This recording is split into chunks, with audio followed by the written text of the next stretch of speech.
Hello friends, ఎన్నో ఆరోగ్య ప్రయోజనాలున్న మునగాకు వేపుడు ఎలా చేయాలో చేసి చూపించబోతున్నానండి. ఒక ప్యాన్ తీసుకొని తగినంత ఆయిల్ వేసుకొని ఆయిల్ వేడైన తర్వాత 1/2 స్పూన్ ఆవాలు, 1/2 స్పూన్ జీలకర్ర, ఒక ఎండుమిరపకాయ, ఒక ఉల్లిపాయ సన్నగా తరిగి వేసుకొని ఇలా ఫ్రై చేసుకోవాలి. ఆ తర్వాత ఒక పచ్చిమిరపకాయ, కరివేపాకు కూడా వేసి ఫ్రై చేయాలి. కొంచెం పసుపు, కొంచెం ఉప్పు వేసుకొని ఒక 2 స్పూన్ల శనగపప్పు అరగంట నాననిచ్చి వేడి నీళ్ళలో ఒక కుడుకు రానిచ్చానండి. ఆ శనగపప్పు ఇందులో వేసుకొని మిక్స్ చేసుకోవాలి. ఆ తర్వాత మునగాకు నీట్గా వాష్ చేసుకొని వేడి నీళ్ళు పోసి కొంచెం ఉప్పు వేసుకొని ఈ విధంగా డ్రైన్ చేసుకోవాలి.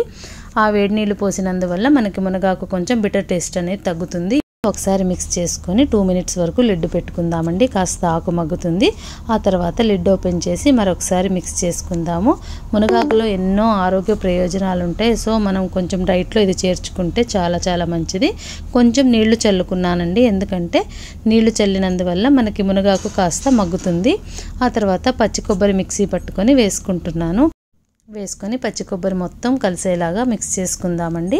కారం తగినంత వేసుకుందాము. ఉప్పు కారం మీ టేస్ట్కి తగ్గట్లు అడ్జస్ట్ చేసుకోండి ఫ్రెండ్స్. ఇప్పుడు మూత పెట్టి 1 నిమిషం వరకు మగ్గనిద్దాము. ఎప్పుడు పులావ్ బిర్యానీ తింటూనే ఉంటాము, బట్ వేడి అన్నంలో ఈ మునగాకు ఫ్రై వేసుకొని తినండి. చాలా కమ్మగా ఉంటుంది.